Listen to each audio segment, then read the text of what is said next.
Yeah, we're seeing several lines of police, holding back the lines of protesters at this point, potential collision points, and everybody kind of holding their ground, if you will, among law enforcement. I want to bring in Florida Congressman Michael Waltz, a retired Green Beret commander and National Guard colonel. Brian Yennis we'll get back to in just a moment. Brian, thank you for the great reporting on the ground there in Flatbush. We'll continue to look at these pictures live in New York City.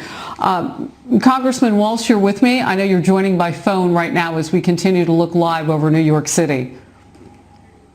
Well, yeah, Harris, I'm with you. And if you could see me okay, or if I'm calling, happy to go either way. All right. There we go. As we were watching those pictures, I want to get the perspective from someone who's had to hold a line as National Guard. You've been doing this. You're a leader. You're a colonel with the National Guard now, in addition to all of your other service to this great nation. I don't know if you can see the monitor right now, but the police officers are 2 rows deep. And we know in Minneapolis, when we watch this, the next row behind them sometimes is National Guard. What is the National Guard's role in certain cities where they have been called in? Well, this is, there's a few reasons why the National Guard is so important for this type of incident. One is the National Guard works for the governors. It operates under state authorities, and that means it has arrest authority, as opposed to our active duty brothers and sisters, say in the 1st Marine Division or the 82nd Airborne. Under a principle called posse comitatus, they do not have arrest authority. So that's very important, that the National Guard's men and women can arrest these looters and these rioters in support of the police. The other 2 key things are, in the National Guard, they train for these types of things.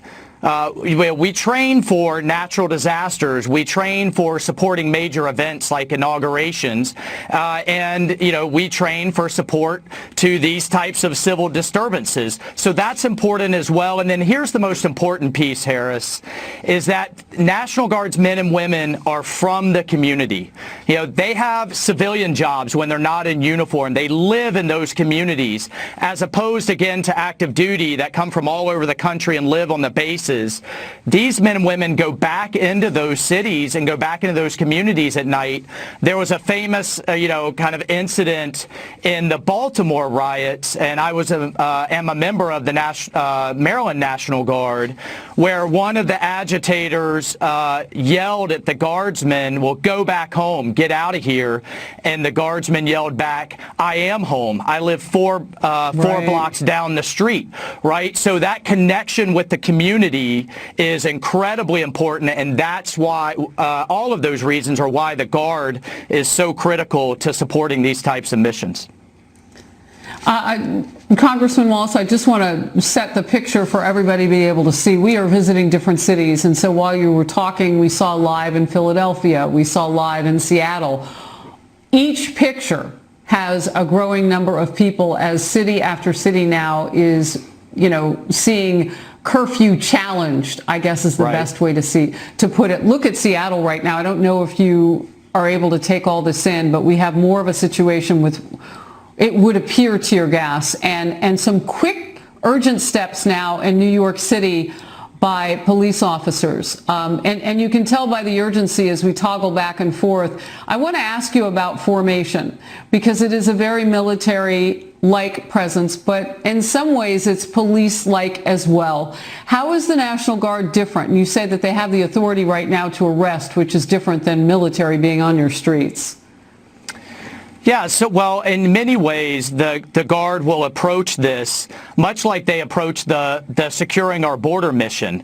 They will seek where they can to actually take supporting roles, analysis, intelligence, logistics, traffic control points, to free up those law enforcement officers to be out there on the front line as much as possible. We want to avoid situations where you think about the visual of men and women in camouflage uniforms even though they have the authority to arrest, they like to avoid doing that whenever possible and really leave that to the community police officers. But they can step in where they need to. But Harris, this is just tragic. I think this has moved way beyond George Floyd, and at this point, I think these communities need to show strength for law and order.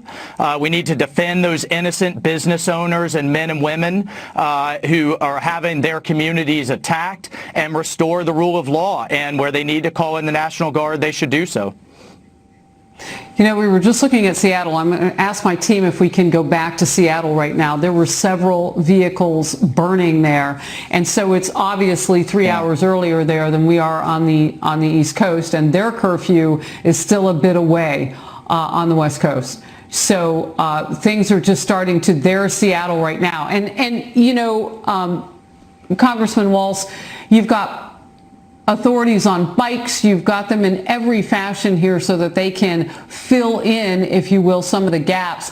I am mystified by how destructive this is being, and then people are still driving in the middle of it, and now they're not. They're bringing in their tactical vehicles now to kind of break up some of that traffic. It was mind-blowing to me. Like, there was traffic picking up and things were on fire on the sides of the traffic. That is potentially very risky as well. But they are now starting to hold the line as Seattle gets ready to move toward its curfew point. Your thoughts of what they are challenged by now. I mean, we know what tipped this off. And we know the anger that exists right now against the police officers in Minneapolis among some of its people of color citizenry, blacks and Latinos and others who've said no more in their perception. This is how they bring about justice. But now this has spread like wildfire across the country. And as you just said, we are so far away now at this hour from George Floyd being the focus. Yeah, and I would hope that folks could direct their anger at that police officer or these few bad apples that do not represent, in my opinion, the vast majority of our first responders and our law enforcement officers that are engaging their communities, protecting their communities in a righteous and honorable way day in and day out. And the vast majority, 99.9%, that are doing the right thing. So let's focus our anger on those bad apples. They've been charged. Let's let the system play out at this point. And Harris, I just want to make one more important point about my brothers and sisters in the National Guard. They're still away from their families and homes, many of them, conducting the COVID mission, still doing testing, still doing food banks, still doing all the things that they're required there, plus getting ready for hurricane season and natural disaster, wildfires and others.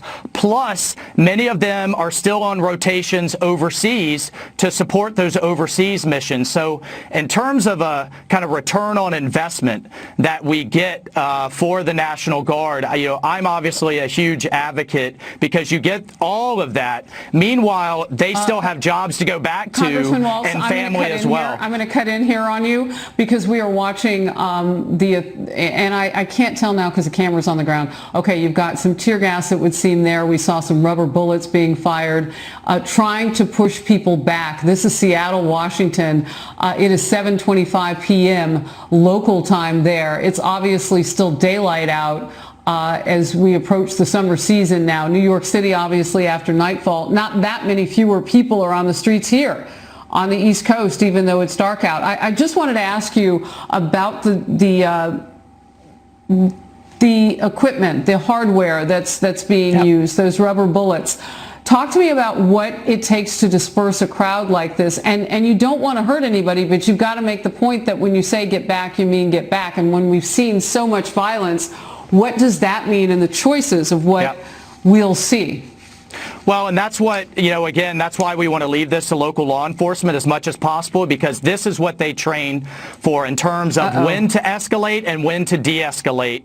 And that's what the Guard trains for. That's what the Guard trains for as well.